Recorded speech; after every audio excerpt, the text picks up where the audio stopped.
नमस्कार विद्यार्थियों, भूगोल की ऑनलाइन क्लास में आप सभी का स्वागत है। पिछली ऑनलाइन क्लासों से हम लगातार भूगोल के विषय में अध्ययन करते हुए जा रहे हैं। लेसन तीसरा हम कंटिन्यू रूप में पढ़ रहे हैं, जिसमें कि जनसंख्या के वितरण से संबंधित आंकड़े विश्व स्तर पर उनका हमने अध्ययन किया। इसी कड़ी में आगे हम जनसंख्या घनत्व को पढ़ रहे थे और जनसंख्या घनत्व के प्रकार जो हैं, जनसंख्या घनत्व का विश्व में जो वितरण है उसका अध्ययन हमने पिछली क्लासों में किया। आज हम जनसंख्या वितरण को प्रभावित करने वाले कारकों का अध्ययन करेंगे। कुछ इस प्रकार के वैश्विक कारक हैं जिसकी वजह से कुछ स्थल जो ऐसे हैं जहां अधिक जनसंख्या निवास कर रही है, कुछ स्थल ऐसे हैं जहां जनसंख्या बहुत कम निवास कर रही है। ऐसा क्यों है? इसके पीछे कौन से कारक उत्तरदायी हैं? उन उत्तरदायी कारकों को हमें मुख्यतः 3 भागों में वर्गीकृत करते हैं। पहला है भौतिक कारक, क्योंकि भौतिक कारक जो हैं ये एक वैश्विक कारक हैं जो प्रत्येक देश के अंतर्गत जनसंख्या के वितरण और घनत्व को प्रभावित करते हैं। आर्थिक कारक हैं, ये भी एक वैश्विक कारक हैं, और सामाजिक सांस्कृतिक कारक है, ये भी वैश्विक कारक हैं। इनके अलावा कुछ एक ऐसे कारक भी होते हैं जो स्थानीय होते हैं, जो कि हो सकते हैं भारत देश के अंदर तो मौजूद हैं लेकिन चाइना के अंतर्गत नहीं है, अमेरिका के अंतर्गत नहीं है, या हो सकता है कि भारत का जो अन्य पड़ोसी देश है उसके अंतर्गत हो लेकिन भारत में वो कारक प्रभावी ना हो। तो उनको हमने यहाँ पर विशेष स्थान नहीं दिया है। केवल ऐसे 3 प्रकार के कारक हैं जो जनसंख्या के वितरण और घनत्व दोनों को प्रभावित करते हैं। इनके अंतर्गत भौतिक कारक, आर्थिक कारक और सामाजिक एवं सांस्कृतिक कारक, 3 भागों में हमने इनको वर्गीकृत किया है। यही बिंदु हम विश्व की जनसंख्या वितरण और घनत्व से संबंधित लेसन में पढ़ रहे हैं। इसके अलावा जब भी जनसंख्या का अध्ययन भारत के परिप्रेक्ष्य में करेंगे या राजस्थान के परिप्रेक्ष्य में करेंगे, उस दौरान भी इन्हीं बिंदुओं का हम वापस से दौरान करेंगे। इसलिए हमें यहाँ इनको गहनता से इनका अध्ययन करना होगा, उदाहरणों सहित अध्ययन करना होगा। सबसे पहले लेते हैं हम भौतिक कारक, और भौतिक कारक जो हैं वो 4 हैं: स्थिति, जलापूर्ति, जलवायु और मृदाएं। ये से 4 कारक हैं जो भौतिक कारक के रूप में विश्व की जनसंख्या के वितरण की बात करें हम लोग, चाहे घनत्व की बात करें, दोनों को ही ये प्रभावित करते हैं। इन्हीं की बदौलत विश्व के कुछ देश या कुछ स्थल घने बसे हुए हैं, तो दूसरे कुछ स्थल ऐसे हैं जहाँ ये कारक मौजूद नहीं हैं, वहाँ पर विरल जनसंख्या पाई जाती है। तो इनके अंतर्गत पहले नंबर पे लेते हैं हम स्थिति। विश्व के अंतर्गत या संपूर्ण पृथ्वी को हम उत्तरी गोलार्ध, दक्षिणी गोलार्ध के रूप में अक्षांशों के आधार पर वर्गीकृत कर रखा है। इसी कड़ी के अंतर्गत जैसे जैसे हम विषुवत रेखा से ध्रुव की तरफ जाते हैं या दक्षिण ध्रुव की ओर जाते हैं, तो जनसंख्या के वितरण और घनत्व के अंतर्गत अंतर आता जा रहा है। ये कैसे प्रभावित करते हैं, तो इसको हम स्थिति के आधार पर समझने का प्रयास करते हैं।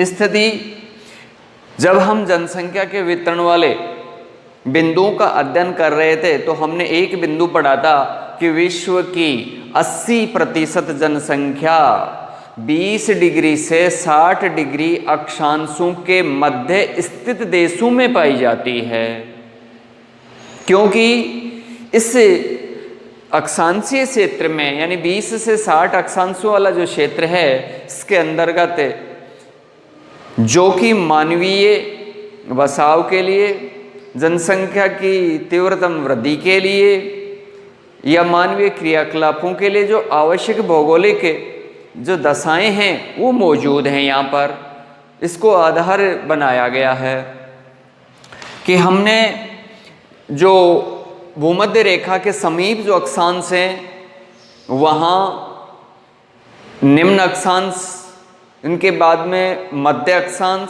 तो मध्य अक्षांशीय जो क्षेत्र है इसके अंतर्गत विश्व की अधिकांश जनसंख्या निवास करती है। विषुवत रेखा, कर्क रेखा, आर्कटिक रेखा, ठीक इसी प्रकार से दक्षिणी गोलार्ध के अंतर्गत।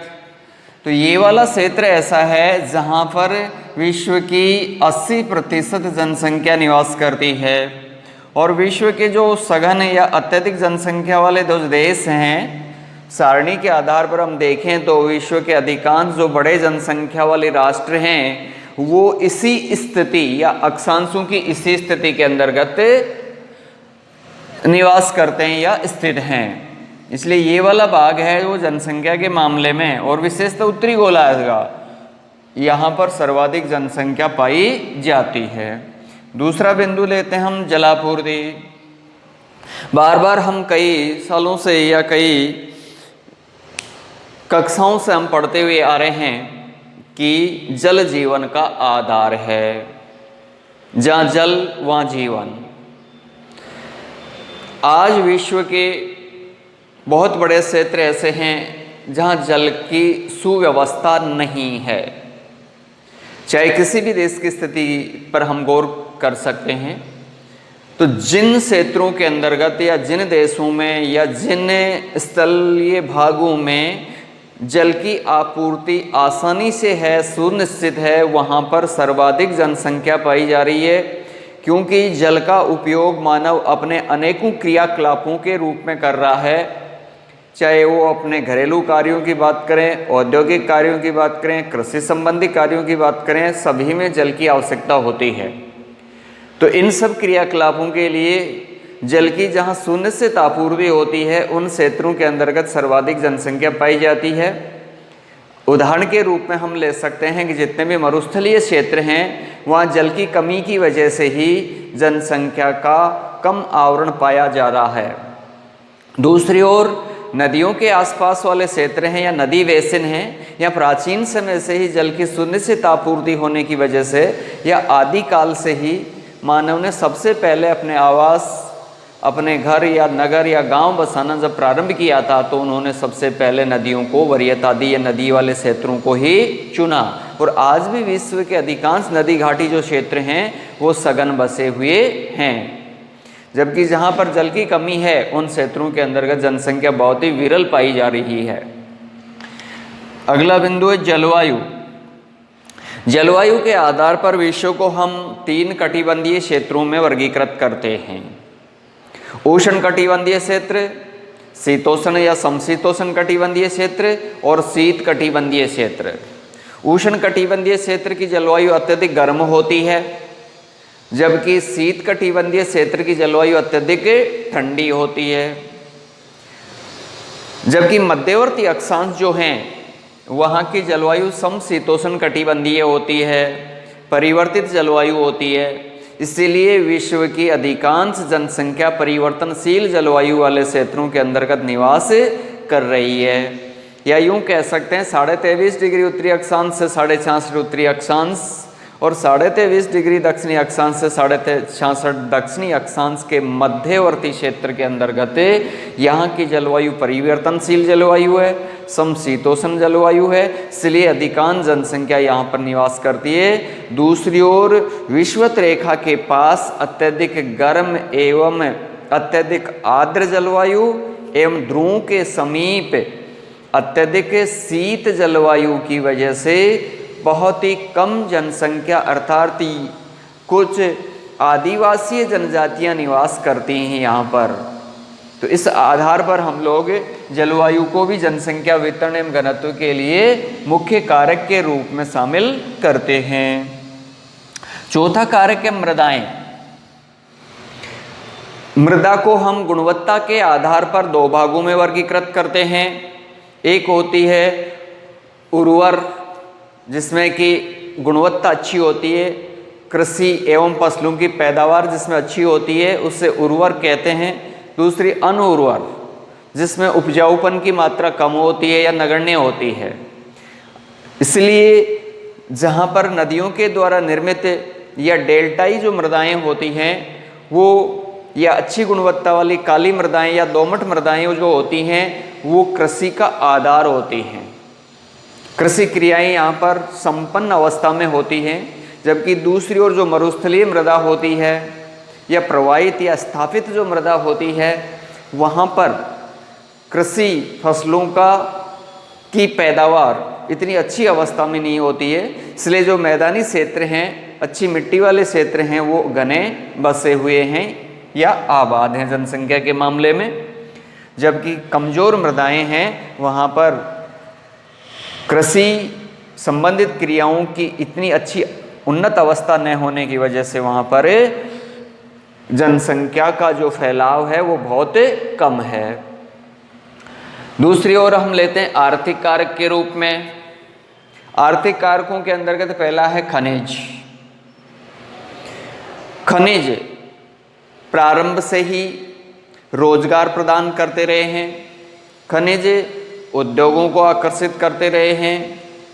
आज जिन क्षेत्रों के अंतर्गत खनिजों के भंडार पाए जाते हैं या जहाँ पर खनन क्रियाएं हो रही हैं, उन क्षेत्रों के अंदर दूर दराज से रोजगार प्राप्ति के लिए लोग वहाँ पर पहुँचने लग जाते हैं और खनन क्षेत्र जो होते हैं वो जनसंख्या के मामले में सघन बसने लग जाते हैं। इसका उदाहरण हम ले सकते हैं अफ्रीका के अंतर्गत कटंगा तांबा पेटी, जो एक पहाड़ी क्षेत्र होने की बदौलत खनन से पूर्व जहाँ पर जनसंख्या निवास नहीं करती थी, लेकिन जैसे ही यहाँ पर तांबे का उत्खनन होने लगा तो तांबे के उत्खनन के लिए रोजगार प्राप्ति के लिए अनेक क्षेत्रों से लोग यहाँ पर आकर के रहने लगे और यहाँ पर आज जनसंख्या का जो आवरण है या घनत्व है वो बहुत अधिक मात्रा में है।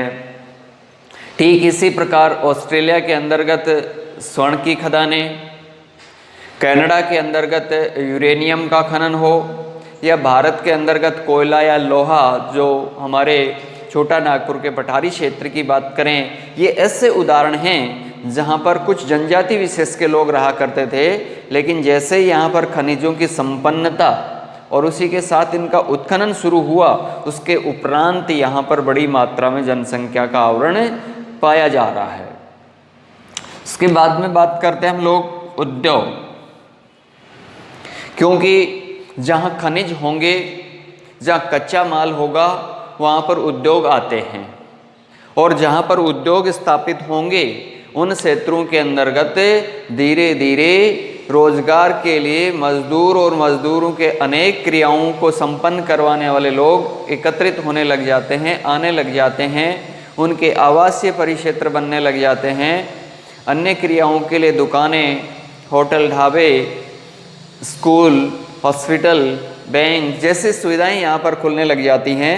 इनमें कर्मचारीगण आने लग जाते हैं, सहायक क्रियाओं को संपन्न करवाने वाले लोग आने लग जाते हैं और धीरे धीरे बड़ी मात्रा में यहाँ जनसंख्या का आवरण हो जाता है।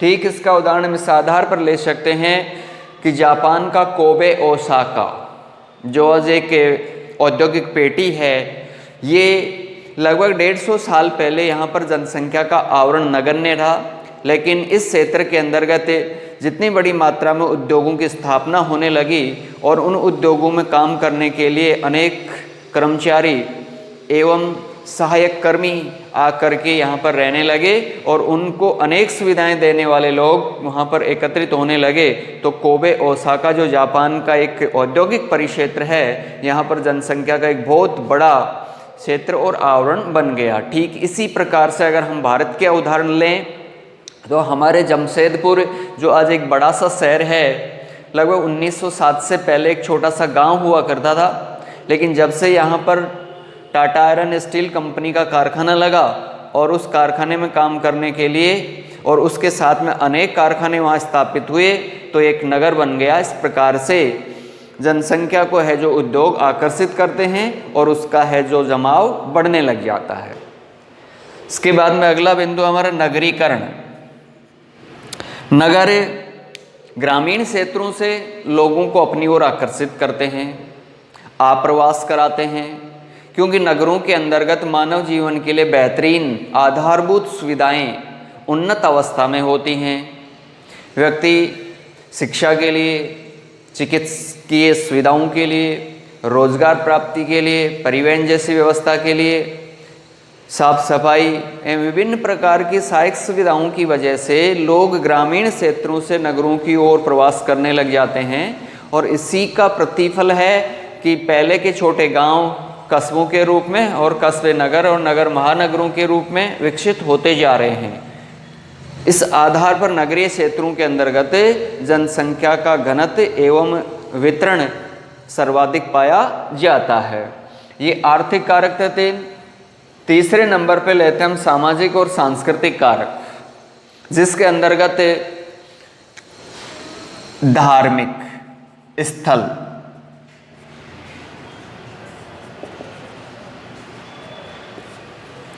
इसी में दूसरा लेते हैं शांति एवं सुरक्षा। ये सामाजिक एवं सांस्कृतिक कारकों के दो आधार हैं। पहला है धार्मिक स्थल। अगर इनको हम भारत के परिप्रेक्ष्य में लें तो हमारे जितने भी धार्मिक स्थल, चाहे वो प्राचीन समय से विकसित हुए हों या फिर आधुनिक समय में विकसित हुए हैं, उस धार्मिक स्थल की बदौलत ही उन क्षेत्रों के अंतर्गत जनसंख्या का आवरण तीव्र गति से बढ़ा है। क्योंकि इन धार्मिक स्थलों पर जिस तरीके से पर्यटक और धार्मिक यात्राएं करने वाले लोग पहुंचने लग जाते हैं, बड़ी मात्रा में बाजार विकसित होने लग जाते हैं। परिवहन की सुविधा के लिए यहाँ पर परिवहन का जाल बिछ जाता है और इन सब के लिए धीरे धीरे यहाँ पर जनसंख्या तेज गति से बढ़ने लग जाती है।